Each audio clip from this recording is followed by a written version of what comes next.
when they're not silent on the issue, the earliest church fathers that we have from the 1st to 2nd century express a premillennial eschatology.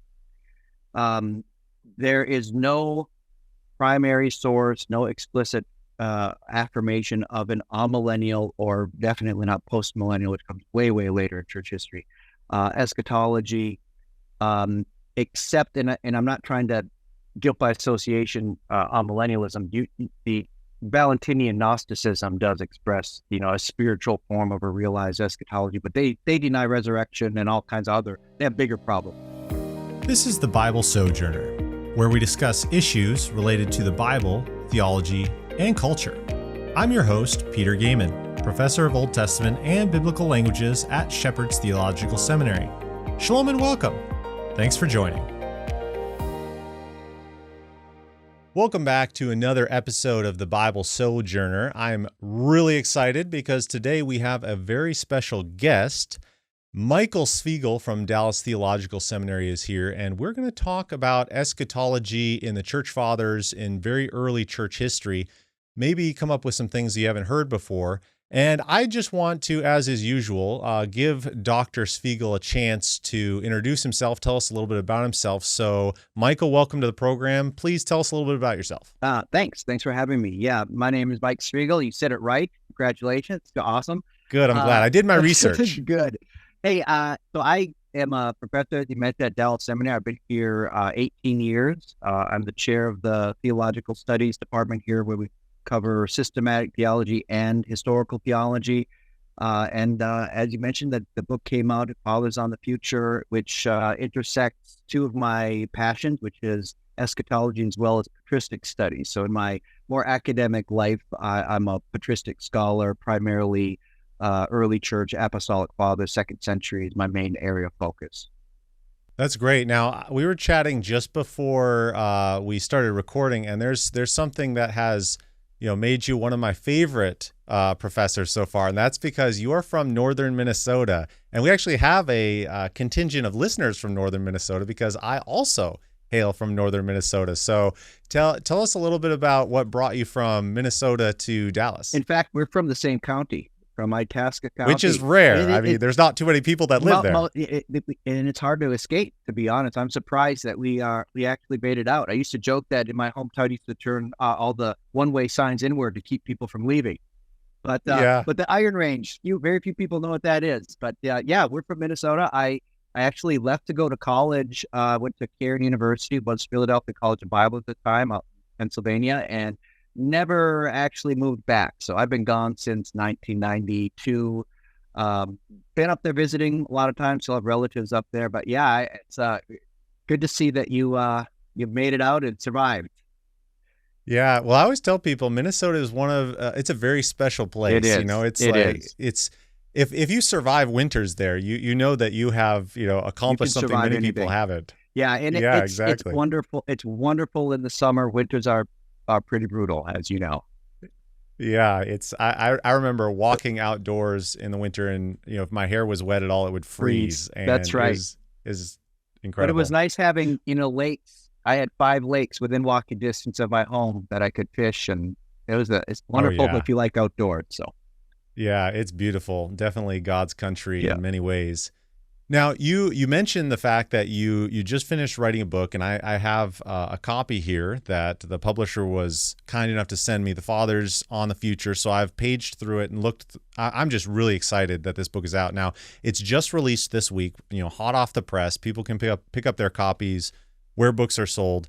And obviously, if anybody's been following you, there is an aspect where you've put a lot of blood, sweat, and tears, perhaps is the way to say it, into this book.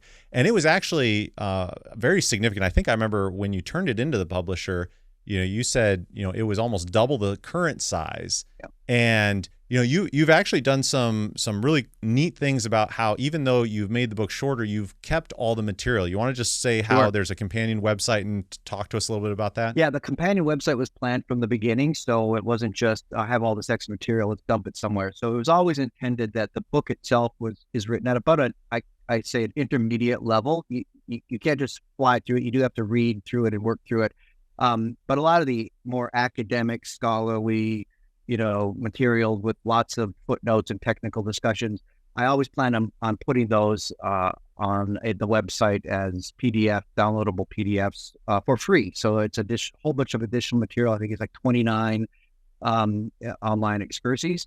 So originally, I think I had about 20 online excursions. And when I turned in this whale of a manuscript to the publisher, they said, this is all really great, except we don't want a 500-page book. So I went back to the drawing board and cut a mere 100,000 words, which I transferred over to online excursions. So all the material and then some is still available, but a lot of that is free. I will say that the online excursions are directly related to material in the book. And so the main arguments and evidences and things for what I'm asserting are in the book. You can look at some of those online excursions. They can stand alone, but they depend on the book itself. Right. Yeah. And that's really helpful. And I'll include a link in the show notes so people can access that and see what those look like. I think they're very, very helpful. Now, obviously, you spent a lot of time and effort in writing the book. So I think it might be helpful just as people are, processing, some of this material that we're going to be talking about. Why was this so important to you? Mm-hmm. Why did you even invest so much time and effort in it? Yeah. So as I mentioned at the beginning, my areas of academic interest are patristic studies, and my dissertation was on second century Christology and Christian identity and all that. So early church fathers, apostolic fathers, Didache, Justin Martyr, those kinds of people. But I've also, since my first year teaching here, been teaching our required course in eschatology as well, doctrine of the end times. And so those two things sort of converged into this deep interest in early Christian eschatology. It's a major area of study. A lot of monographs and studies have been done on that over the years. And I thought, there's a lot of misunderstanding and misrepresentation sometimes.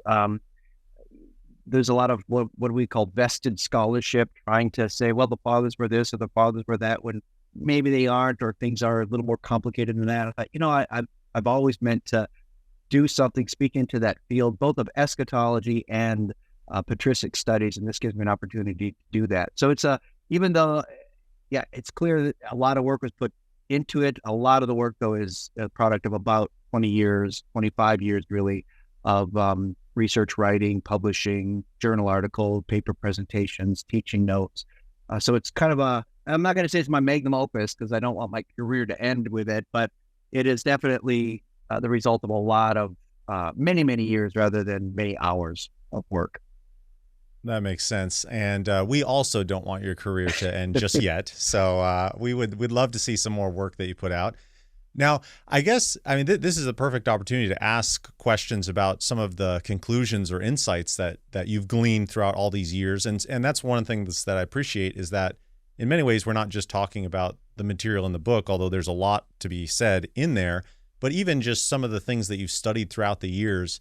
And I know whenever there are debates that are happening, almost everyone makes an appeal to church history of some sort. And so when we're talking about eschatology, but I guess we could even broaden the net if you want to do that, is it even possible to talk about some kind of consensus in the early church on things like this?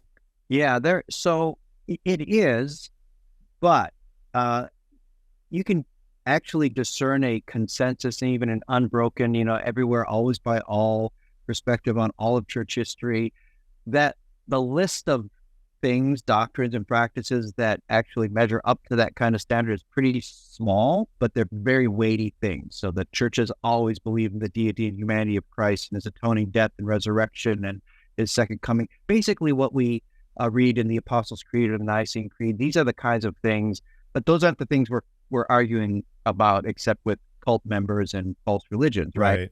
So the things for which you can discern a very clear, unbroken consensus are pretty weighty things. With regard to eschatology, those are things, and I deal with that in one of the chapters, the 3 R's, I call it: the return of Christ as judge and king, the resurrection of the body and of the righteous and the wicked, some to eternal life, others to eternal condemnation, and then the restoration of creation. So, but those are things that we're not going to really argue about, right? There's no real reason to write a big book about that, interacting with Gnostics, I guess, would be your opposing views. So as far as the details of eschatology, like millennial views or futurism, is there a future tribulation period? How long is that? What does our timelines look like? Those things, you can discern various views, and there is what I present in the book, what appears to be a fairly compelling, early, widespread, well-developed consensus on some of the big issues. Other things, the consensus is there is no consensus. So there are various views on certain details, but things like the identity of the two witnesses, or how long is this tribulation period, or the question of the assumption of the church, or what they call the assumption, or we call the rapture. There are various perspectives that you can discern, or very little discussion of some of the things that we tend to write three or four views books about. So what that does is gives us some dialogue partners. The approach of my book is, I call it the Berean approach, where I'm saying, here's the general consensus of what you see in the earliest church fathers. Let's go to the scriptures to see if these things are true. So as you probably notice, it's actually more interactive with scripture and exegetical work than really merely just here's what fathers believed. It's kind of putting those two things in dialogue and saying, guess what? More often than not, I think they present the best biblical view on futurist premillennial eschatology. Right. That makes sense, and I like how you do that. I think it's well orchestrated and structured. I know a lot of premillennialists, myself being a premillennialist, obviously, will often say that premillennialism is, the earliest view that we know about in church. Is that an accurate statement? Can we make that claim, or how do you think through that? Yeah. So the way I articulate it is when they are not silent on the issue, because not every church father from the first, second, third century is talking about eschatology in any focused sense. When they're not silent on the issue, the earliest church fathers that we have from the first to second century express a premillennial eschatology. There is no primary source, no explicit affirmation of an amillennial, or definitely not postmillennial, which comes way, way later in church history, eschatology, except, and I'm not trying to guilt by association amillennialism. The Valentinian Gnosticism does express, a spiritual form of a realized eschatology, but they deny resurrection and all kinds of they have bigger problems. So by their over-spiritualizing of everything and denying even, incarnation of Christ and those kinds of things, they would hold to what is a totally amillennial spiritual view of the kingdom.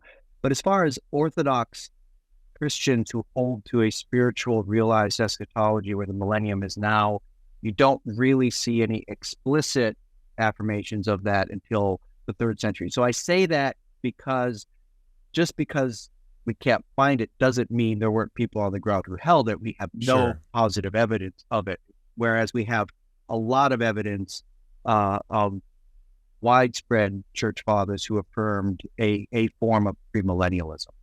Right. No, I think that's helpful how you phrase that, and I think it's helpful to remind ourselves that we can't always just, say things with absoluteness, saying just because we don't have any evidence of it doesn't mean it, existed or anything like that. We need to say, as far as the evidence that we have, this is what it shows us, but that doesn't mean that there wasn't other evidence that we don't have access to or anything like that. I appreciate how you phrase that with a, careful academic posture. And I think that's helpful. Yeah.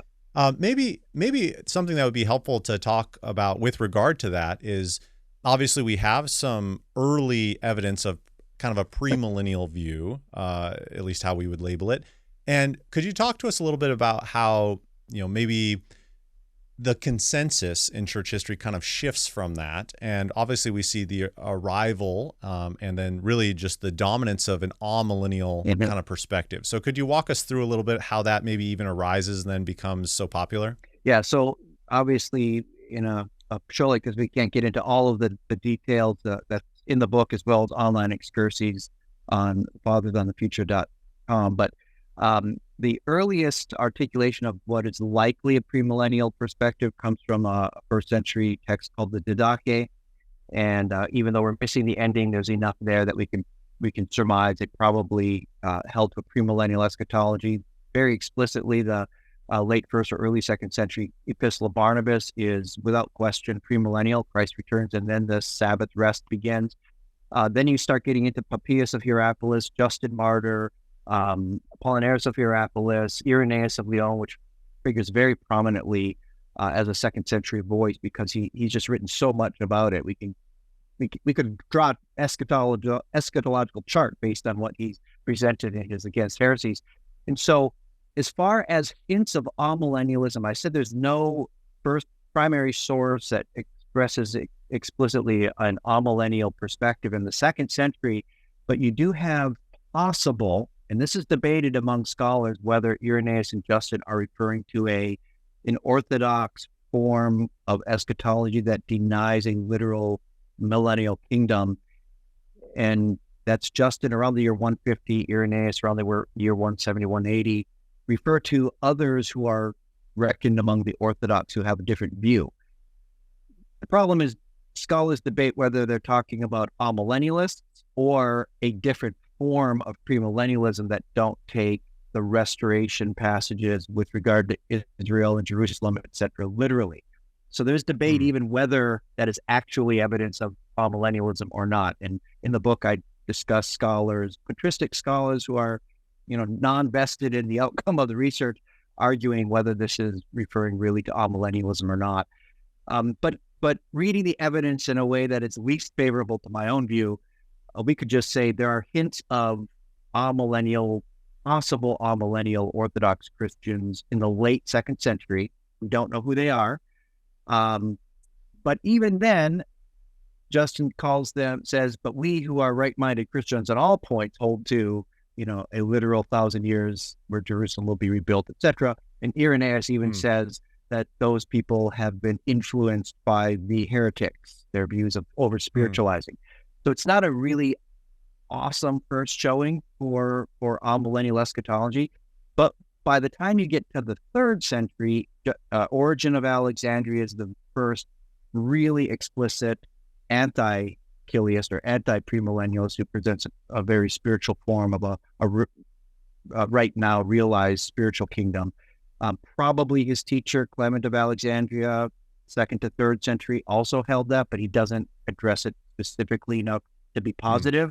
But I'm almost sure he would have been amillennial as well. Sure. So what you're seeing is, that's a long answer to a very good question, but that first to second century, the only voices we have are premillennial.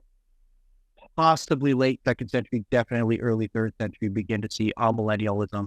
And then as the church becomes more enamored with an allegorical interpretation, kind of a dualistic view of things where spiritual and heavenly is good and earthly and physical is bad, they also associate premillennialism with Jews and Judaism and say this is a Jewish view. And then, of course, with the Christianizing of the empire, the old narrative of Jesus coming back, destroying the godless kingdoms and establishing his own, doesn't make as much sense as, he's going to come back and destroy the Christian empire. That doesn't make sense. Maybe this is the kingdom.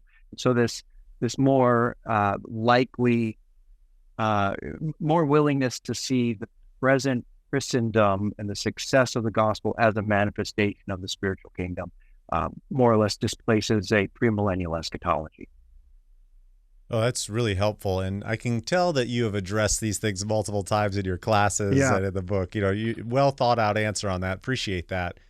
I think with, it's interesting how it seems to me, at least, and perhaps, I'm wrong on this, but it seems to me that there are waves of history where eschatology really becomes front and center at certain times. And it seems like maybe we're in a time of that even now today. And so that's one reason why I'm really excited your book comes out at such a time as this. And maybe with regard to practical application of looking at, eschatology, even as you flavor it with your understanding of how some of the church fathers talked about these eschatological matters, does premillennialism inherently carry with it a pessimistic view of the world? I know that's often a charge that's levied against premillennialism. Yeah, it is. And it's usually, post-millennialism, and I'm assuming most of your viewers understand that is the church is going to succeed at evangelizing the world, and the world Christianity is going to be the dominant principle rather than the exception. All the nations will be converted, discipled, and the church will be successful in its mission, and that that long golden age, I guess, or the age of Christianity is going to dominate until an apostasy and then Christ returns. So that view is usually presented as the optimistic view.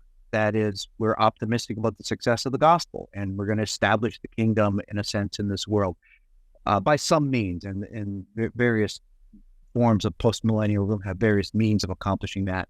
But that's kind of pitted as the optimistic view, and then amillennialism is in between, because there's positive, one step forward, two steps back, three steps forward, four steps back until Christ comes back, and it's various ways that the kingdom may be manifested or not. And then premillennialism is sometimes billed as you just think the world's going to get worse and worse and worse and worse and worse, and then Jesus is coming back, and it demotivates any kind of investment in the things of this world in any way. Politics, education, the environment, all of these things. We just say, well, why polish the chrome on a sinking ship is the phrase that's sometimes used. Yeah. But I do point out in the book, and I've taught many, many times that is conflating a couple different views. We have to keep them distinct. One is your view of Christ's return as it relates to the millennium in Revelation 20 and the kingdom on earth. And then your view of the book of Revelation and how that is fulfilled. So not to get too deep into the weeds, but I'm a futurist with regard to the book of Revelation. I believe primarily the things described in there are going to be fulfilled in a distinct future period of 7 years. This is very clearly the earliest Christian view. I described that in the book, that those things are primarily going to be fulfilled in the future. And in the book of Revelation, there's no doubt things get worse and worse and worse and worse and worse. And then Jesus comes back. The judgments get worse and the things kind of fall apart. There is a view out there, as many know, called historicism, which says, no, the book of Revelation is describing the fulfillments throughout church history. So some of it has been fulfilled. You can drop a pin, you are here. And then there's still other things to be fulfilled. And because the book of Revelation describes things getting worse and worse and worse and worse and worse, ergo, we should expect in the church age things to get worse and worse and worse and worse, and then Jesus comes back. So if you are a futurist and a premillennialist, that allows us to say, no, things can get better. Things could get really awesome before the tribulation starts. The world could enjoy many, many decades of peace before the tribulation starts. There's nothing necessarily logically tied to a deterioration of society and premillennialism per se, if you're a futurist with regard to the book of Revelation. So that kind of, but I will say we have sometimes had people in our tradition that, let me just put it this way, and I don't want to step on anybody's toes, but books that say, yeah, all of these things are going to be fulfilled in a 7-year period in the future, don't worry about it right now. They don't sell as well as books that say all of these things in the news are partial fulfillments of all, right? And so that we kind of sometimes futurists can be leaky when it comes to sensationalistic takes on current events, and we just have to own that. Yeah, and I think money is always a strong motivator when you're trying to do those things. Yeah. So you're saying that your book does not say what the fulfillment is this week right now? Okay. Yeah, exactly. In case anybody's wondering, watching this later, this is released. The book is released, and it was not planned this way, I don't think, on Election Day in America here. So whether that's fortunate or not, I don't know. Yeah, exactly. Everyone's wondering what's going to happen in the end now that the election is here. Yeah. No, I think that's helpful consideration. I think a lot of people do conflate a lot of different categories, and so I think it's really helpful to just clearly articulate. There are variations of people, and there are different influences from even theological traditions. I just was even recently researching, charismatic dispensationalists, and that's a totally different breed even than some of the more traditional dispensationalists that have come through Dallas and different seminaries. And so, yeah, I think it's helpful to point people to that reality. I have another question, because I think this is one that comes up a lot when people are studying eschatology, and that kind of refers to the day of the Lord. Mm-hmm. And so, as you've been researching that, teaching on that, is there kind of a consensus, or that's probably not the right word, but is there kind of unity in how the church fathers talked about that, and kind of what's your view on that? Yeah. So what I do in the book is I look at this concept of the day of the Lord from the Old Testament first. So I go through I summarize it in the book and go through every single passage on the day of the Lord in the Old Testament in the online excursus. But by the time you get to some of the minor prophets, day of the Lord, the Yom Adonai, is a technical term. It's a technical concept. You just have to say the word Yom Adonai, and it's going to put a picture in people's heads. And it's usually associated with darkness and destruction and invading armies and siege. I describe it as God's their mediated theophanic visitations and judgment. That is, God is orchestrating events to bring judgment either upon Babylon or Assyria or multiple times Israel. So there's not just one day of the Lord. There have been multiple iterations of days of the Lord. It's just God judging nations for their wickedness, or even Israel for their covenant unfaithfulness.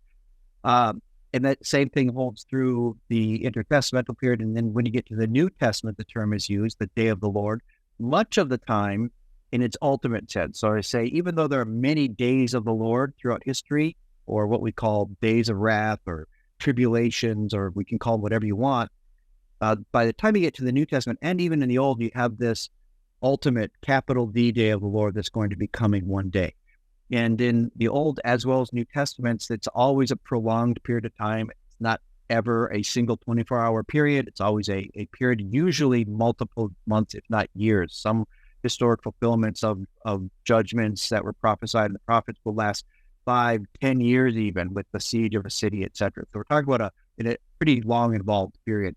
So what I make the case in the book is that the future ultimate capital D day of the Lord, what we sometimes call the capital T tribulation, is a distinct 7-year period.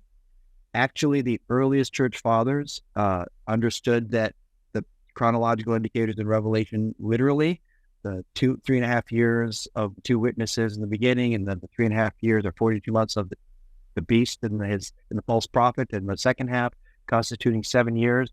And Irenaeus, Hippolytus, also even understood that to be the 70th week of Daniel, detached from the 69 and cast into the future.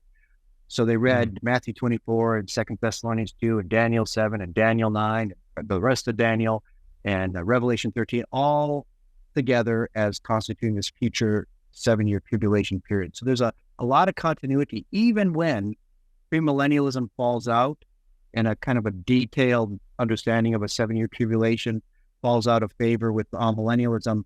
They continue to retain a 42-month reign of an antichrist in the future. That tends to stick all the way through even the medieval period.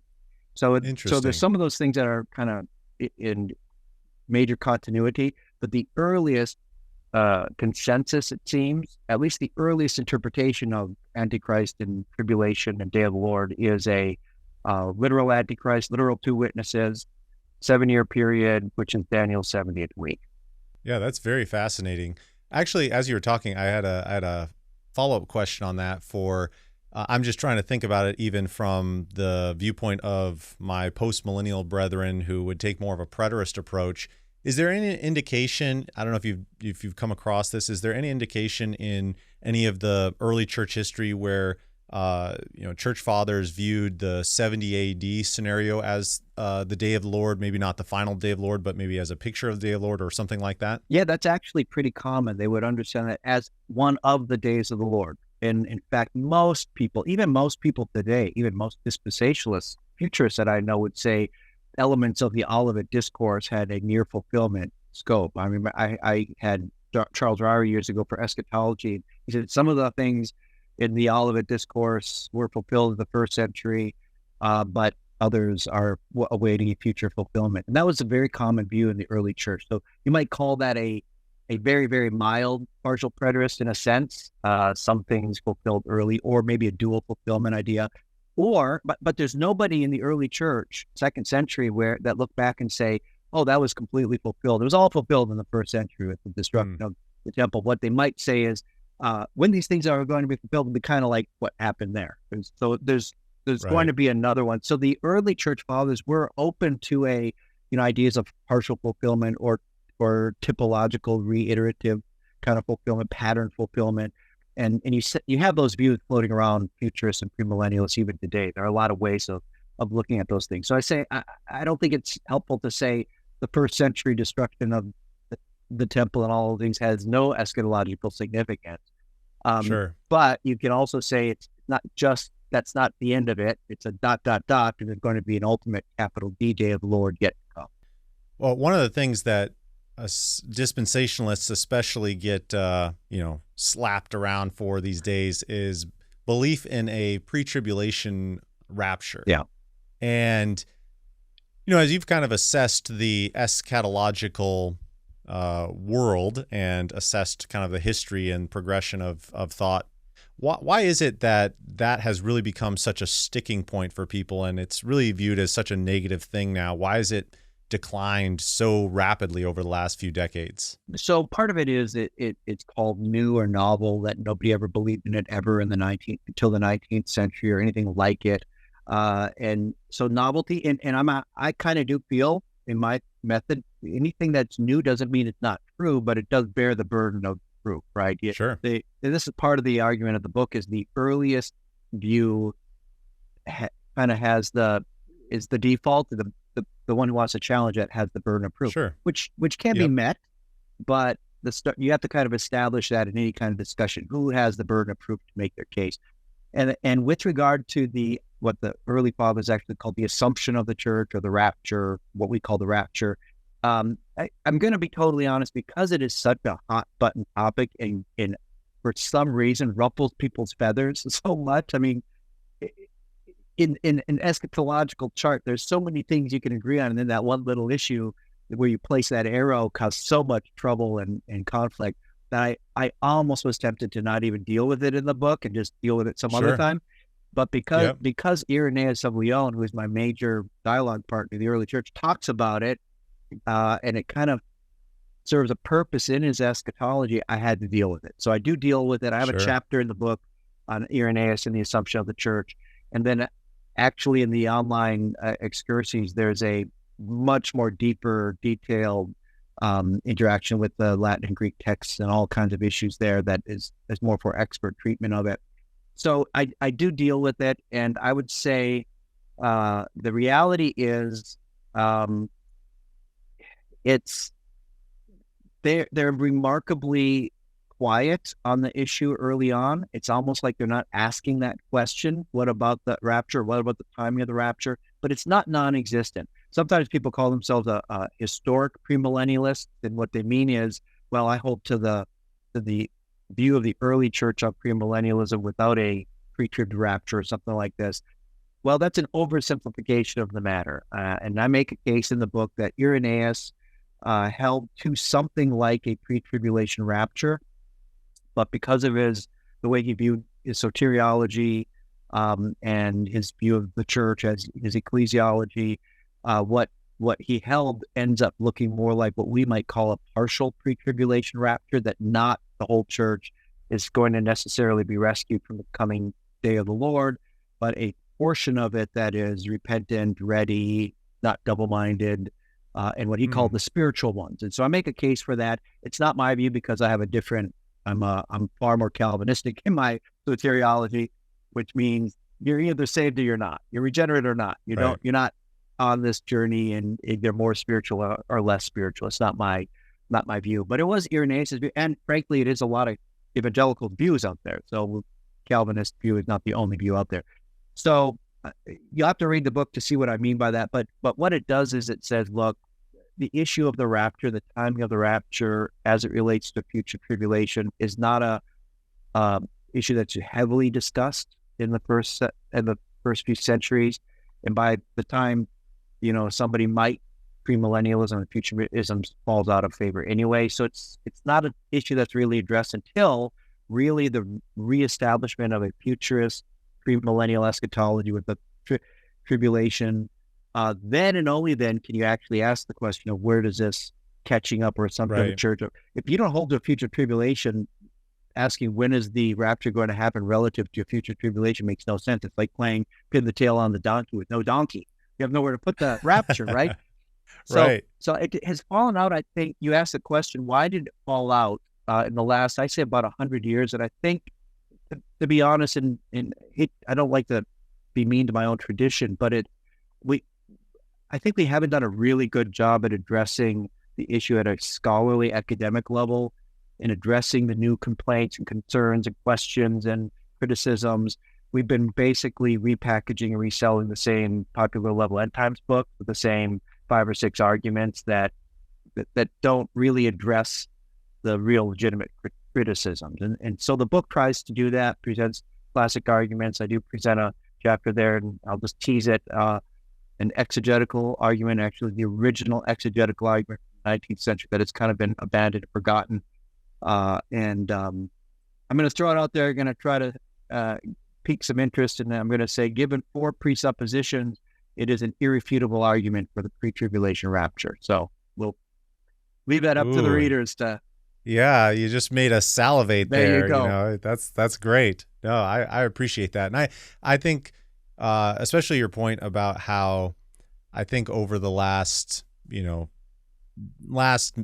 or 5 decades, especially, just there's been a lot of sensationalism that has, been involved in the pre-tribulational camp. And I don't completely fault evangelical Christians who are dispensationalists for that, because I think to a certain degree, whenever a view is popular, people are going to seize on that and try to make money off those kinds of things. And so I think that's going to happen no matter what view is in vogue. It's going to be abused somehow. But I think you're right. I think that definitely despoils. Well, part of it too is, look, publishers, I don't fault them. They want to sell books. I don't pay anything to the publisher to publish my book. They got their money on the line, and popular level end times books that the average reader can understand is just going to sell more.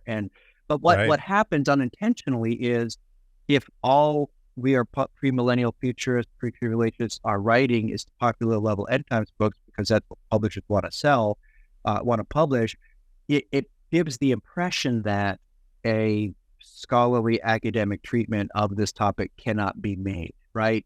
When that's not really the case. And so I actually did have a hard time placing Fathers on the Future with an academic publisher, because I had several come back and say, well, we don't want to do this, but could you write a popular level end times book instead?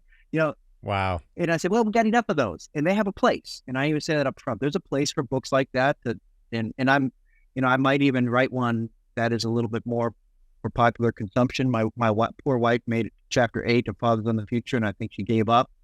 So it does take a little work, and I understand the need for those kinds of books, but you also need, updated defense and articulation, fresh treatment of the topics at an academic level as well. Yeah, I think that's wise. And I would say too, to lift up the listeners and viewers of the Bible Sojourner, I think they're going to enjoy this particular book. They like doing the deep dives, so I'm thankful for that.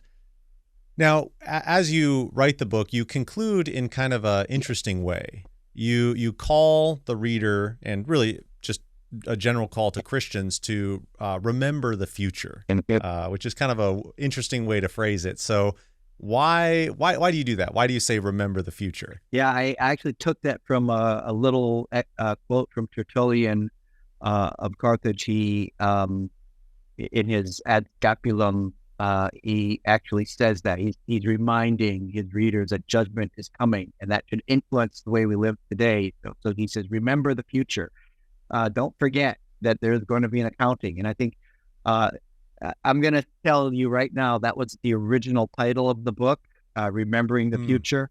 But it was I thought it was I still think it's a great title. But Fathers on the Future is a little bit more descriptive of what the book is. So that makes sense. But I was able to retain it for that last chapter, and it's kind of a summary of the whole thing. And it's really important that we not forget, the Christian faith. Repeatedly in the New Testament, we have what's called the 3 theological virtues of faith, hope, and love. And we emphasize the faith, and sharing the gospel and calling people to believe. And then we talk about love and living that out, and loving of the brethren, loving our neighbors ourselves. Sometimes we forget hope, or we blur hope into this, or we average hope out into, something's going to happen in the future. It's going to be good, dying, going to heaven, whatever. We have a very vague understanding of that. And so I think having a more concrete, detailed understanding of future hope, it helps to to finish the story that God has begun. And I make a big deal out of this Imago Dei mission. God has created us for a purpose to accomplish something in this world. We failed in the fall, and God doesn't have a plan B. He's going to place humanity in its place of exercising dominion, being fruitful, multiply, fill the earth, subduing it, and exercising that kingship that we were created for. And that's going to happen in this world. And God has a plan to redeem, not destroy this world. He's going to win it back and rescue it through us, through humanity, from its bondage to corruption. That's the end of the story. So it's a far more satisfying ending. And then also, we are called today as future kings and queens of this coming kingdom to live out in a real way, even though it's totally countercultural, totally counter to the values of this world, to live out the values and the virtues, principles, and priorities of that coming kingdom today. And looking to the way that kingdom is going to be in truth and justice and righteousness, etc., is supposed to, we as citizens of that coming kingdom are to live those out today. But also having an understanding of eschatology will prevent us from error. I think there are a lot of fringe and weird and wacky views out there. Some of them are knocking on your door, on a Saturday morning, trying to get you to believe all manner of things. And eschatology is sometimes their foot in the door to get people's interests. And, I tell my students, look, when people are asking you questions about details of the end times, don't push them off and say, that's not really important, because the most important question they're asking you is the one they're asking you at that moment, because you have an opportunity then to disciple them into, these are the things we all agree on, regardless of the details. Here's my view on the details, but there are other Christians who hold different things. They're totally, and you have an opportunity just to disciple them in a way, and then inoculate them in many ways from really bad and destructive end times teaching. You're absolutely right. A lot of times people get caught up in cultic movements just because there's an attractive view of eschatology that people, and I think we see that even in secularism to a degree. They present an attractive version of eschatology. So everybody has an eschatology. It's just a question of, is it biblical? Is it true? Even the atheist has a kind of eschatology projection of what things are going to be like in the future. One question I just thought of as you were kind of talking about the end result, or even goal in many ways, of eschatology to motivate us. There are a lot of people that stumble on the podcast and channel who are, brand new Christians, and they're thinking, okay, wow, you're talking about such high level things. When you're talking to, the Christians that are just saved, and they're inundated with all these discussions of, the beast is this and the 7 weeks here, and all these, you're just like, whoa, all these numbers are beyond my pay grade. I wanted to read the Bible, not do math. How do you encourage the new believers, or perhaps people who haven't really done a lot of studying in eschatology? Where do you kind of start that process to learn? Maybe even the new believer might not be equipped to just pick up Fathers in the Future and read through that right away. Maybe that's not where they start. Maybe that's down the road. But how do you encourage people to start that eschatological journey? Yeah. So number one, I would say try to find a resource that deals with what are the big picture things that really matter, that are foundational to the Christian faith. And I didn't come on here to plug all these other books, but we have a series that we did as a department called Exploring Christian Theology, and it's a 3-volume series. The 3rd volume of that does just that. It's trying to present, here's what we all agree on. Here are the different views that people disagree on, and it's actually written in a way that I'm not making a case for any particular view. It's very descriptive. It's something like that. There are other really good books out there that are just introductions to Christian theology. I know Alistair McGrath has a little one, Basics of Bible of Christian Theology, and so there are different things like that, little short treatments that are just kind of presenting you with some facts. And I think if you can establish the basic foundation and say what I call the 3 R's in one of my chapters there, the return of Christ as judge and king, the resurrection of the righteous and the wicked, and the restoration of creation, and then a basic understanding of some of the structure of different views of eschatology, that will give you some categories in which to think and some definitions. And now you can get into some deeper discussions, reading through the scriptures, Obviously, what's interesting is people are kind of surprised by this. I do not recommend reading through the book of Revelation as the beginning. By the time Revelation comes into the canon, the Old Testament expectations have been laid out. Jesus is all of it discourse. Paul's writing, 1 Thessalonians, 2 Thessalonians, have been established. And you already have a basic eschatological framework, and then Revelation comes along. So I think it should be read in light of that progress of Revelation, and then it makes a lot more sense. Because if you start with Revelation itself, it's hard. It's hard. How is it outlined? How are the different visions related to each other chronologically? You can end up in 100 different directions depending on which way you turn. But if you come at it from an Old Testament, New Testament, biblical understanding, then Revelation can start to make a little bit more sense. So I would follow that. What are the big picture things? What are the options within eschatology? Millard Erickson has a pretty decent little thin book on options in eschatology. So those kinds of book resources would be really helpful. And I hope in the next year or so to produce something at a popular level that does something similar as well.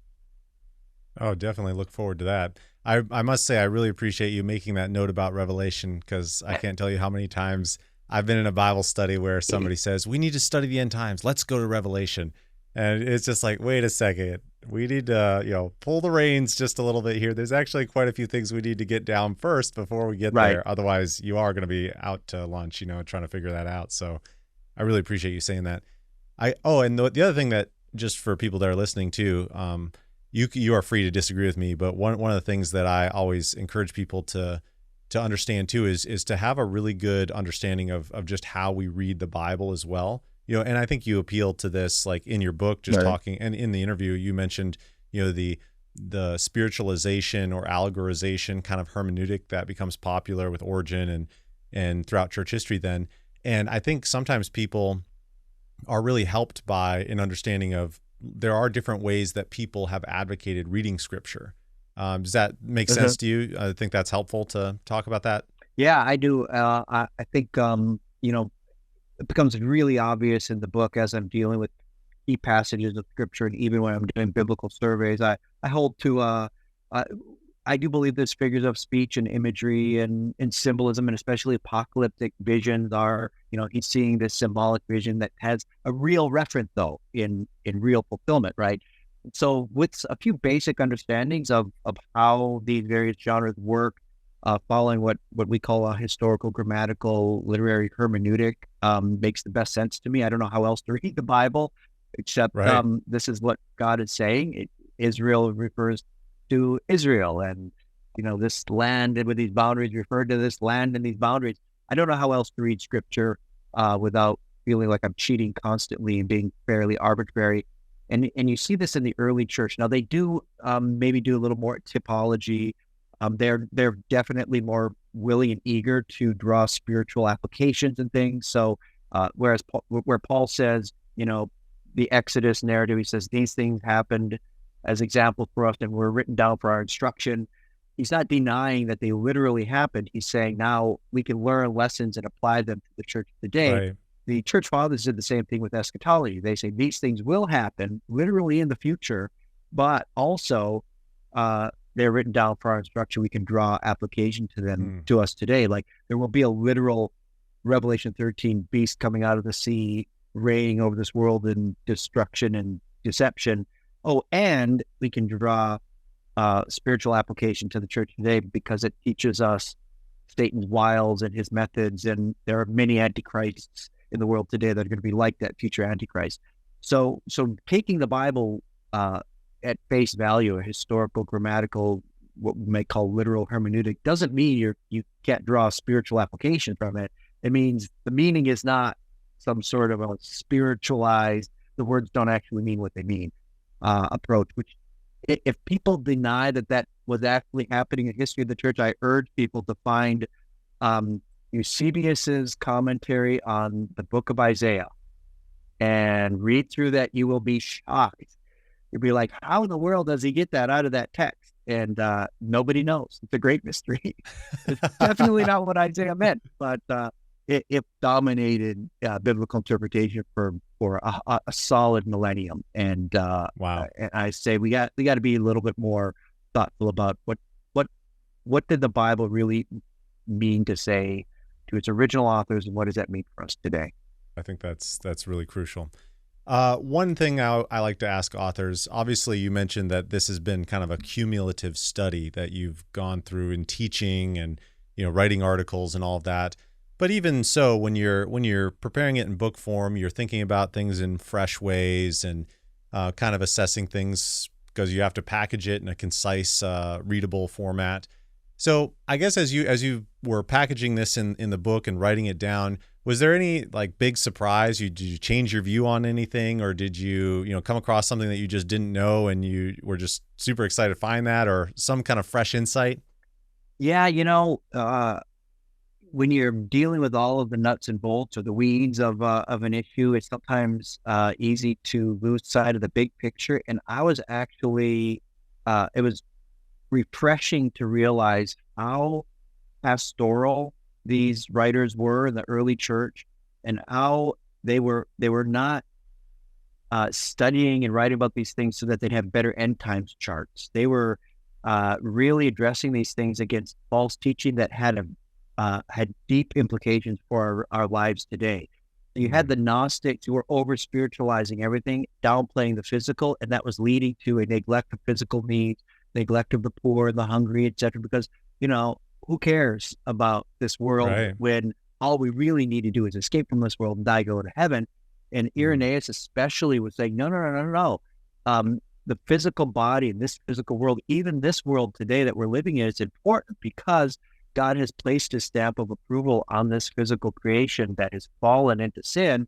He's going to redeem it, and our bodies are going to be resurrected, and this world's going to be restored, and he has a plan for this world. Therefore, these physical needs and things, that it was all ultimately for the purpose of loving God with all our heart, soul, mind, and strength, and loving our neighbor as ourselves, and caring about this physical world and physical people themselves as embodied beings. And that pastoral concern comes through really clearly. And I think that that's something that we sometimes forget when we're talking about eschatology, that these have real practical, everyday, we're living in light of the future, living now in light of then, I like to say. So I think that was what really struck me the most, is they're not merely theoretical ponderings, they have real application for us today. Yeah, that's something you could take to the bank for sure. Yeah. That's really, really helpful. And I think it just kind of is a good segue to just remind ourselves that I think in our day and age, there's just a lot of times, even among Christians, sadly, just a distaste for the ancient things and, infatuation and a love for the things that are novel or modern. And I just think there's a lot to be gleaned from reading the Church Fathers. So I really appreciate you coming out with a resource like this and just helping us engage in conversation with some of the fathers and then scripture and putting those two together. So I really appreciate you doing that. And I have to say too, on behalf of those who watch and listen to this, thanks for joining us. This has been a very exciting conversation. Yeah, thank you for having me. I love it. And I love a lot of the things that you've done in interviews and presentations. In fact, with your permission, I have shared some of those on the Fathers on the Future website, some of my curated materials. So there's a lot of materials on there that I think will benefit a lot of people. Yeah, I'm really excited about that website, and I will include the link in the description below. And just really thankful for Michael Svigel and his work at Dallas Theological Seminary. I'll put a link to his faculty page in the description as well. And if you want to contact me and yell at me for having a dispensationalist like Michael on the show, you can find the contact form on my website, petergaiman.com. If you want more information about Shepherd's Theological Seminary, where I teach, you can visit shepherds.edu. Until next time, may the Lord bless you and keep you, and make his face shine upon you.